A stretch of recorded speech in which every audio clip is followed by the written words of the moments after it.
How's that? Okay, wave. And then there's me. And then there's Sam.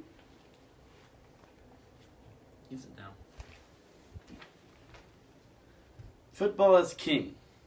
No other sport or attraction in America has had the hype or the fans or the following that football has had. It's so exciting that everyone wants a part of it, no matter who you are or what your standing is in society. Everyone loves football. And the history of football and the NFL is important, and that's what I'm going to be talking about today. Some of the sources I used in my speech were Pinterest and the quotes in my transitions, an article by Mary Bellis, History of Football, Walter Camp, an article by the CFL, Birth of North American Football, 137 Years, an article by the NFL, Evolution of the Rules, an article by the NFL, A History, and an article by Robert O. Hours, Introduction, Brief History of College Football.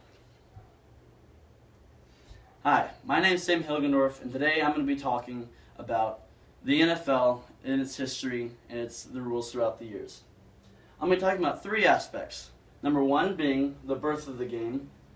Number two, Walter Camp, the greatest pioneer and maker of the game of football as we know it today. And thirdly, the formation of the NFL and its rules throughout the years. The first aspect that I'm going to be talking about today is the birth of the game.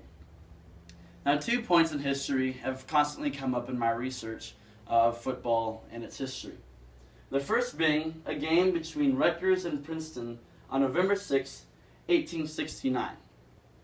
On this game, the two colleges came together and played a game by the rules, the modified London Football Association rules.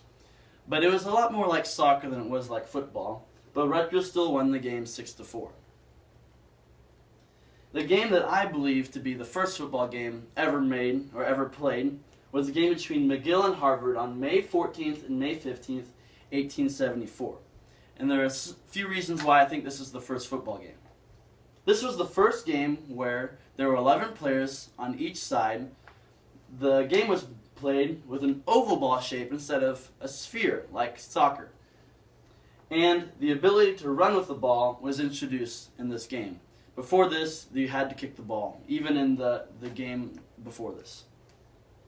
A fun fact is American guard William or Pudge Heflinger was paid $500 to play in a game, making him the first paid football athlete, making the first professional football athlete. Football is an honest game. It is true to life. It's a game about sharing. Football is a team game. So is life. That's a quote by Joe Namath, who's one of the greatest football players of all time and one of the greatest stories, the greatest history stories of football. The second aspect of my speech is about Walter Camp, the greatest pioneer of the game of football. He was born in Haven, Connecticut on April 17th, 1859. He went to Yale where he played football, one of the first players to ever play the game, but he also came back as the athletic director and the coach from 1888 to 1912. And if you know anything about sports or football, coaching for that long is quite an accomplishment in itself. But that's not what made him the greatest pioneer of the game of football. The greatest thing that he did was his contribution to the rules. Some of the greatest rules that he started were the line of scrimmage, which is where the line between the offense and the defense where the players cannot cross. The number of players on each side being 11. The quarterback and center positions he made.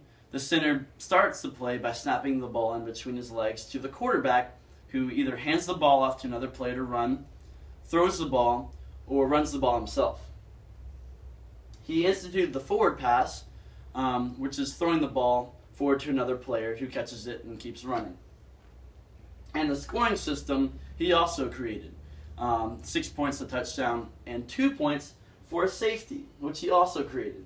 A safety is whenever an offender or a man on offense has the ball and is tackled in his own end zone by a man on defense. the defense is awarded 2 points and receives the ball. He also instituted the neutral zone, which is a line of scrimmage, but the players cannot cross the neutral zone or else it is a penalty. Self-praise is for losers. Be a winner. Stand for something. Always have class and be humble. Quote by John Madden, a player, a coach, and also a sportscaster. And I believe him to be the greatest sportscaster to speak for the game of football.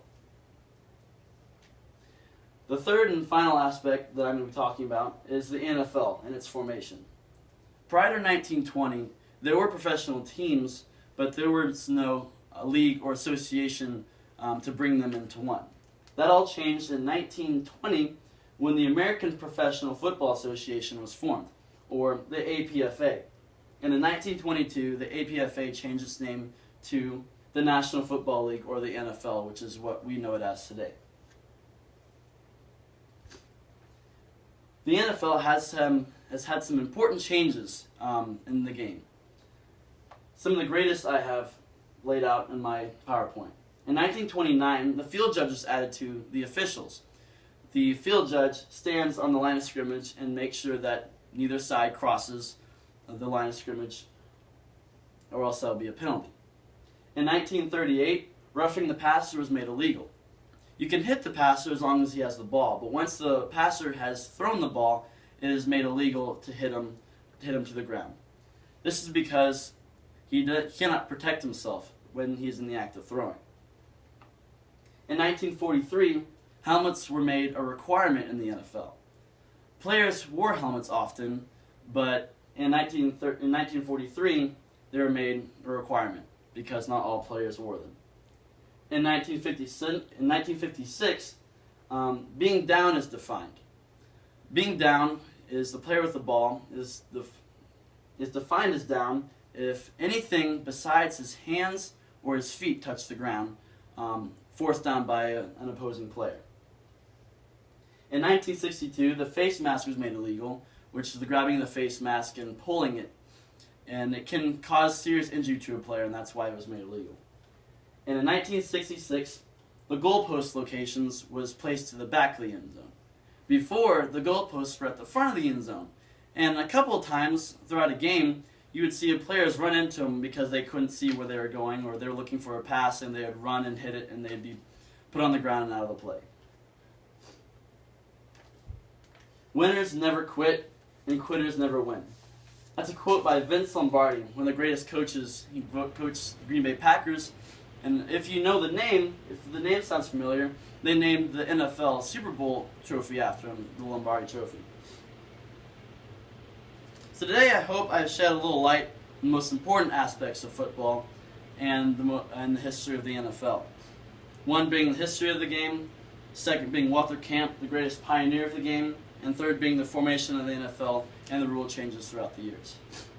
Football is an ever-changing sport, but one thing will never change about football. As long as the passion of the game continues, people will continue to watch, play, and love the game of football. Thank you.